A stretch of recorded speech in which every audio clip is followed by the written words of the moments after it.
पिता और पुत्र और पवित्र आत्मा के नाम पर आमीन। यीशु मसीह में प्यारे भाई और बहनों, आज हम कोहने रविवार मना रहे हैं। मृत पुरोहितों के लिए और धर्माध्यक्षों बिशप्स के लिए आज हम प्रत्येक रूप से प्रार्थना करेंगे। और आज मैथ्यू के सुसमाचार 24वें अध्याय के 45 से लेकर 51 तक के ईश वचन पर हम मनन चिंतन करेंगे। सबसे पहले हम ये समझने की कोशिश करेंगे कि पुरोहिताई ईश्वर के द्वारा दिया गया दान है। यह व्यक्तियों के द्वारा हुआ चुनाव नहीं है, यह ईश्वर के द्वारा किया गया चुनाव है। योहन के सुसमाचार 15वें अध्याय के 16वें वाक्य में प्रभु ये कहते हैं, तुमने मुझे नहीं चुना बल्कि मैंने तुम्हें इसलिए चुना और नियुक्त किया कि तुम जाकर फल उत्पन्न करो, तुम्हारा फल बना रहे और तुम मेरा नाम लेकर पिता से जो कुछ मांगो वह तुम्हें वही प्रदान करे। यह ईसा मसीह के शिष्यों को दी गई शिक्षा है। और इब्रानियों के नाम पत्र के 5वें अध्याय के 4 वाक्य में Hebrews 5:4 उसमें हम ये पढ़ते हैं कि कोई अपने आप यह गौरवपूर्ण पद नहीं अपनाता, प्रत्येक प्रधान याजक हारून की तरह ईश्वर द्वारा बुलाया जाता है। और ईश्वर के बुलावे को सुनते हुए एक व्यक्ति ये कहता है कि मैं तैयार हूं। ईसाया ग्रंथ के 6 अध्याय के 8वें वाक्य में तब मुझे प्रभु की वाणी यह कहते हुए सुनाई पड़ी, मैं किसे भेजूं? हमारा संदेशवाहक कौन होगा? और मैंने उत्तर दिया, मैं प्रस्तुत हूं, मुझको भेज। तो सबसे पहली बात यह है कि ईश्वर ने ही अपने पुरोहितों को बुलाया है, अपने जन की सेवा करने के लिए उन्हें नियुक्त किया है। और प्रभु सदा अपने पुरोहितों के साथ रहते हैं। जिस प्रकार वह मूसा के साथ थे, वे हमेशा अपने चुने हुए सेवकों के साथ रहते हैं। और प्रभु अपने अभिषिक्तों का बहुत ख्याल रखते हैं, उनकी रक्षा करते हैं। स्तोत्र ग्रंथ के 105वें अध्याय के 15वें वाक्य में Psalms 105 वर्स 15 में हम ये पढ़ते हैं, मेरे अभिषिक्तों पर हाथ नहीं लगाना, मेरे नबियों को कष्ट नहीं देना। और हर बुलावे में हम ये देखते हैं कि प्रभु इसलिए नहीं बुलाते, इसलिए नहीं चुनते कि यह व्यक्ति बहुत ही पवित्र है, बहुत ही अच्छा इंसान है, बहुत ही होनहार है। ज्यादातर बाइबल में हम यही देखते हैं कि जिन्हें भी प्रभु ने बुलाया वे कमजोर इंसान थे, उनसे बहुत गलतियां, भूल या पाप हुए, कमजोर इंसान। तो यह प्रभु की दया और कृपा है कि प्रभु ने ऐसे कमजोरों को चुना, ऐसे पापियों को चुना। और प्रभु उन्हें पवित्र बनाना चाहते हैं, प्रभु उन्हें अच्छा बनाना चाहते हैं। यह प्रभु की असीम करुणा और प्रेम ही है। और निर्गमन ग्रंथ के 3 अध्याय के 9वें वाक्य में Exodus 3:9 में हम ये पढ़ते हैं, मैंने इस्राएलियों की पुकार सुनी और उन पर मिस्रियों का अत्याचार देखा, इसलिए मैं तुम्हें फिरौन के पास भेजता हूं। मूसा के बुलावे के बारे में हम ये देखते हैं। तो हर एक अभिषिक्त या पुरोहित के चुने जाने का कारण किसी न किसी विश्वासी समूह की कराह या पुकार है। अपने जन के रोदन को, उनकी यातना को, उनके दुख को मिटाने के लिए प्रभु किसी न किसी को एक जगह पर भेजते हैं।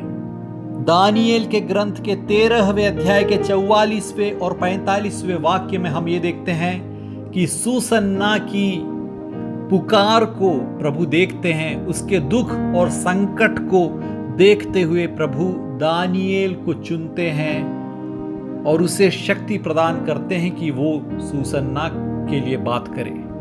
अब हम ये देखते हैं दूसरी बात, अभिषिक्तों का कर्तव्य क्या है, पुरोहितों का कर्तव्य क्या है, उन्हें किस लिए प्रभु ने बुलाया है।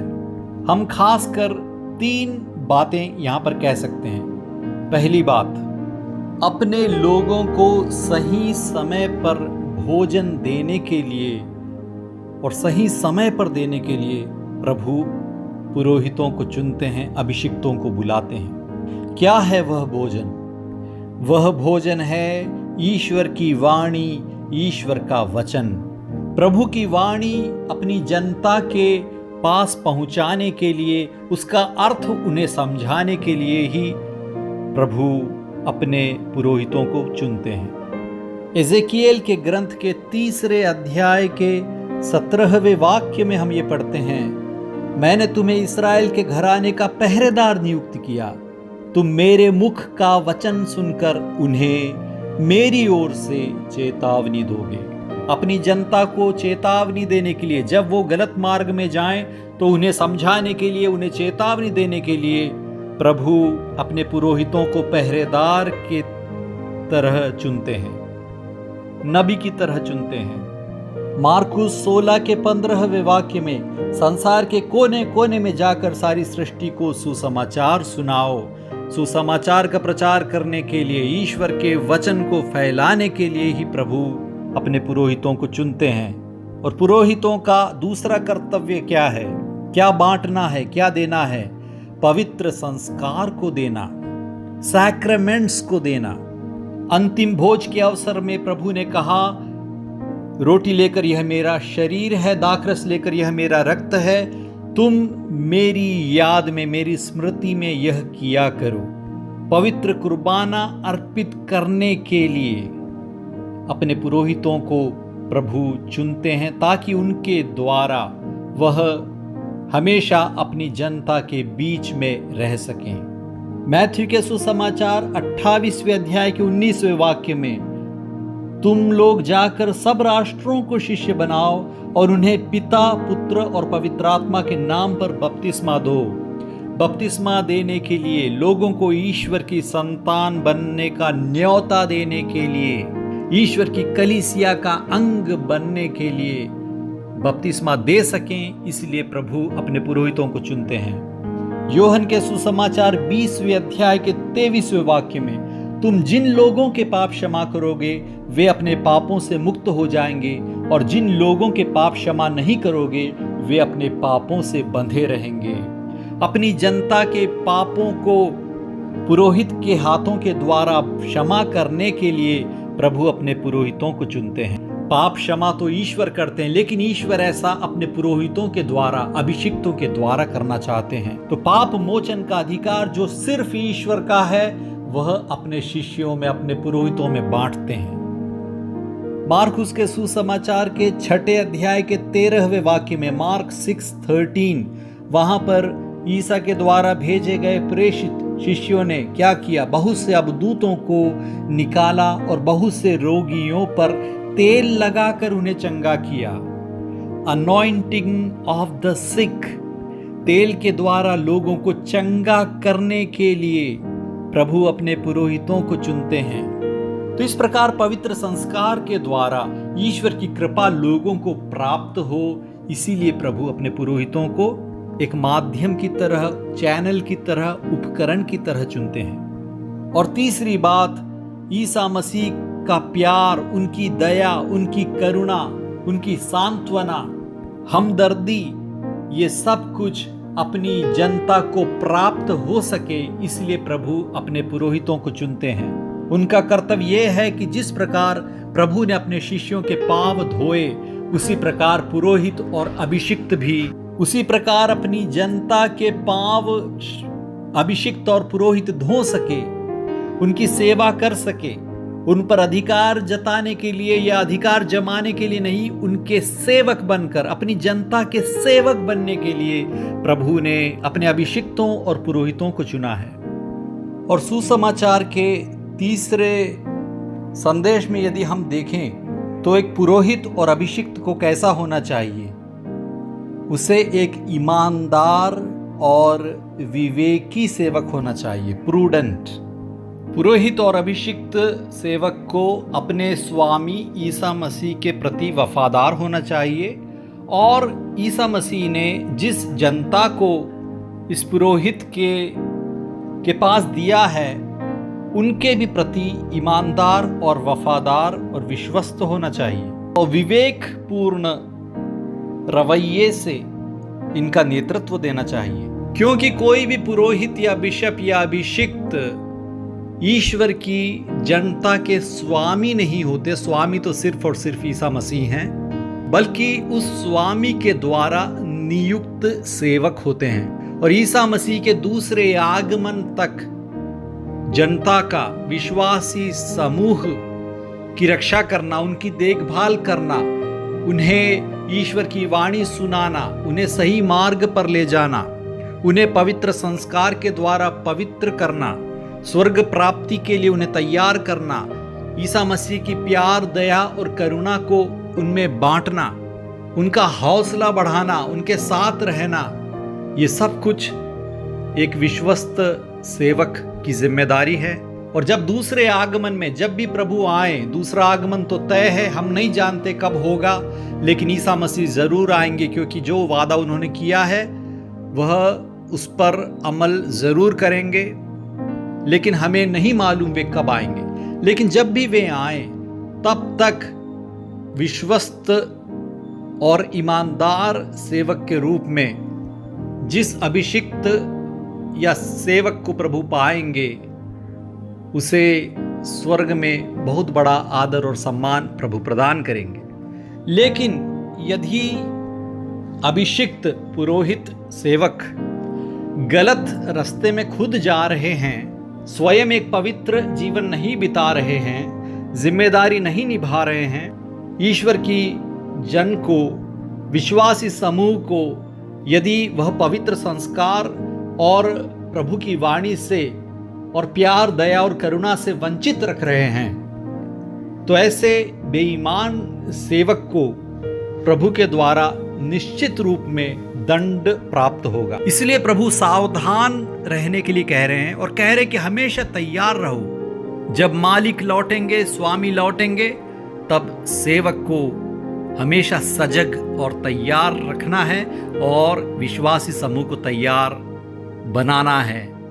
हो सकता है कि हमारे सामने एक ऐसे पुरोहित हों जिनकी वाणी और करनी में बहुत बड़ा फर्क है, जो शायद खुद प्रभु के रास्ते पर नहीं चल रहे हैं, लेकिन दूसरों को प्रभु के रास्ते में चलने के लिए प्रेरित कर रहे हैं। तो ऐसे में ईसा मसीह के संदेश में, उनकी वाणी में कोई भी खोट नहीं है। खोट तो ऐसे व्यक्ति में है जो ईश्वर के द्वारा नियुक्त होने के बावजूद विश्वस्तता और ईमानदारी के साथ अपनी सेवा नहीं कर रहे हैं। इसलिए यदि मीडिया ऐसे बिशप्स का या ऐसे प्रीस्ट का उदाहरण हमें देते हुए यदि हमें भी अपने विश्वास को त्यागने के लिए कहें, तो हमें इस बात को नहीं मानना चाहिए, क्योंकि यदि ऐसा सिद्ध भी हो जाए कि आइंस्टाइन एक बहुत बड़े चोर थे, तो उसके बावजूद उन्होंने जो थियरी बताई रिलेटिविटी की, वह थियरी तो गलत नहीं साबित होगी। उसी प्रकार चाहे कैसे भी हों पुरोहित या बिशप, वो जो प्रभु की वाणी सुनाते हैं, सुसमाचार सुनाते हैं, वह बिल्कुल भी सही है, वह ईश्वर का ही वचन है। हमें उस पर ध्यान देना है, उस पर अमल करना है। सिर्फ और सिर्फ हमारे लिए एक ही मिसाल है, एक ही उदाहरण है, वो है हमारे प्रभु ईसा मसीह। हमें दूसरों पर खोट नहीं ढूंढना है, दूसरों की त्रुटियों पर, गलतियों पर ध्यान नहीं देना है, उन्हें दोषी नहीं ठहराना है, उनके लिए प्रार्थना करनी है, क्योंकि वे खुद प्रभु के सामने जिम्मेदार हैं। हर एक व्यक्ति अपने कर्मों के लिए प्रभु के सामने जवाबदेह है, उसे जवाब देना ही पड़ेगा। न्याय के दिन प्रभु के सामने खड़ा रहकर अपना हिसाब जरूर देना पड़ेगा। इसके विषय में हमें चिंतित नहीं होना है, हमें सिर्फ अपने बारे में ख्याल रखना है और हमारी खुद की विश्वस्तता, ईमानदारी और पवित्रता पर ध्यान देना है। कैथोलिक चर्च में हमेशा से ही बहुत से संत हुए हैं, तो उसके साथ साथ बहुत से पापी भी हैं, वो हमेशा एक साथ रहेंगे। ईसा मसीह के भी 12 शिष्यों में एक यूदस था। प्रेरित चरित्र के ग्रंथ के पहले 4 अध्याय में हम एक आदर्श क्रिस्तीय कलीसिया का रूप देखते हैं, एक पवित्र समूह को देखते हैं, तो 5वें ही अध्याय में वहां पर अननियास और सफीरा जैसे बेईमान लोगों के बारे में भी हम देखते हैं। तो ये चर्च के इतिहास में हमेशा ही ऐसा होगा। इसलिए हमें अपनी गलती समझकर प्रभु की करुणा पर आसरा रखते हुए एक पवित्र जीवन बिताना है और हमारे अभिषिक्तों के लिए प्रार्थना करनी है ताकि वे एक पवित्र जीवन बिताकर हमारा अच्छा नेतृत्व कर सकें। प्रेरित चरित्र के 4 अध्याय के 23वें वाक्य में, 8वें अध्याय के 14वें वाक्य में, एफेसियों के नाम पत्र के 6 अध्याय के 9वें वाक्य में, इब्रानियों के नाम ग्रंथ के 13वें अध्याय के 7वें वाक्य में हम यही देखते हैं कि हमें अपने पुरोहितों के लिए प्रार्थना करनी। और आज के दिन हम हर दिवंगत पुरोहित और बिशप के लिए प्रार्थना करें, खासकर हमारे बरनबास पिताश्री के लिए, कि प्रभु अपनी करुणा से उन सबको अपने घर में स्वीकार करें। ईश्वर आपका अनुग्रहित करें।